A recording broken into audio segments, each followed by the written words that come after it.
So let's talk about something big. How do great companies, or even great careers, actually happen? We all love the story of that one big aha moment, right? That single breakthrough that changes everything. But what if I told you that's mostly a myth?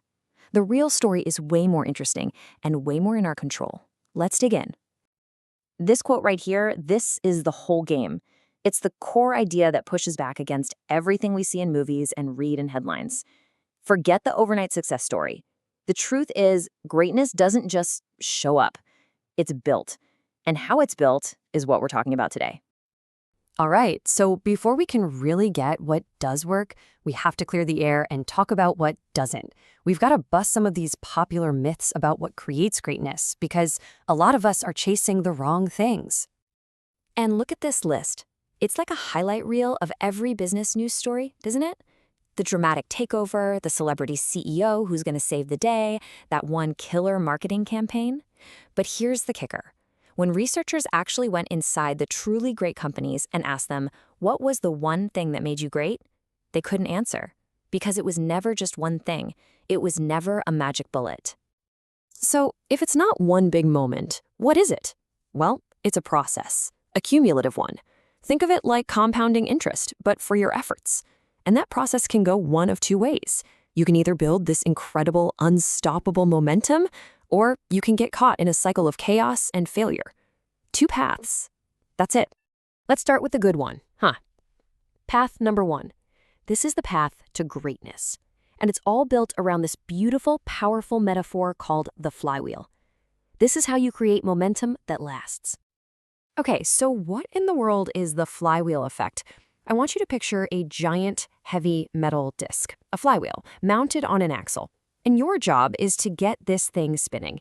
You can't just run up and give it one massive shove. It's too heavy. No, the only way to do it is with small, consistent pushes, over and over, all in the same direction. And this is it's a perfect illustration of how it feels. Those first 100 pushes, they feel like an absolute waste of time. You're sweating, you're putting in all this effort, and the wheel barely budges. You start to doubt everything, but you keep going. Around push 1,000, you finally get one full rotation. You can feel it, a little bit of momentum. Then you hit 10,000 pushes, and suddenly the wheel's own weight is working for you. It's spinning so fast, it almost seems effortless. And that's when someone walks by, points, and goes, wow, an overnight success. They have no clue about the first 9,999 pushes. So if you remember one thing, let it be this. Greatness isn't about that one heroic, intense push. It's not about burning yourself out for a week. It's built on relentless, and yeah, sometimes boring, consistency. Each push adds to the one before it, compounding and compounding, until that thing is just unstoppable.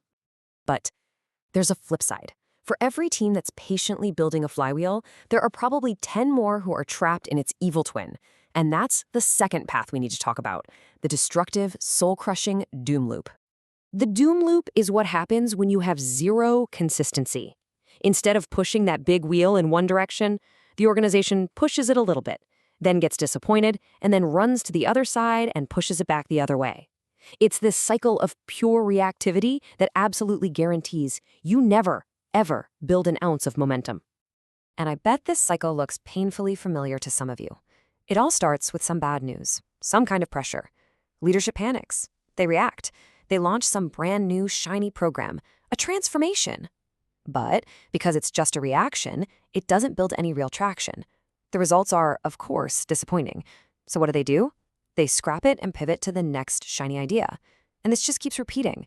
And with every single cycle, the trust and energy of the team just gets ground into dust. I mean, when you put them side by side like this, it's night and day, isn't it?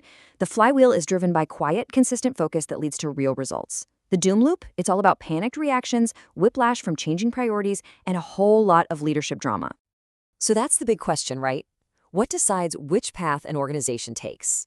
Is it your industry? Is it your funding? Is it your tech? Nope.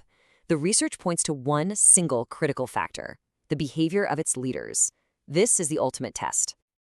And this is exactly why it's so hard. Because in the beginning, when you're making those first 100 pushes on the flywheel, it feels awful. It honestly feels like you're failing. Progress is painfully slow. The results aren't showing up yet. And everyone, your team, your investors, even the voice inside your own head is starting to whisper, is this really working? This is the moment of truth. And it all boils down to this. This is the whole thing. A reactive leader cracks under that pressure. They can't stand the ambiguity, so they abandon the push, and they kickstart a doom loop. But a steady leader, they get it. They understand the physics of the flywheel, they absorb that pressure, they stay calm, and they just say, keep pushing. They trust the process. Okay, so this is way more than just a cool theory, right? The real question is, what do you do with it? How can we make this stuff actionable? How can you start building a flywheel in your team, in your company, or heck, even in your own life starting right now? You know, this has never been more important than it is today. We live in the AI era where there's a new game-changing tool every single week. The temptation to jump from trend to trend, to constantly pivot, it's massive. And it's the perfect recipe for a doom loop. AI can be a massive accelerator for your flywheel, sure, but it can also accelerate a doom loop. Your focus is your superpower. So here's a super simple checklist to get you started. First, have a clear strategy. You need that one direction to push. The research calls this your hedgehog concept, the thing you can be the absolute best in the world at. 2, you need a disciplined rhythm, a cadence to your work, weekly, monthly, quarterly. 3, visible scoreboards. Everyone on the team needs to know at a glance if you're winning or losing. And finally, number 4, consistent leadership, because everyone is watching you. Your emotional steadiness is what gives the whole organization stability.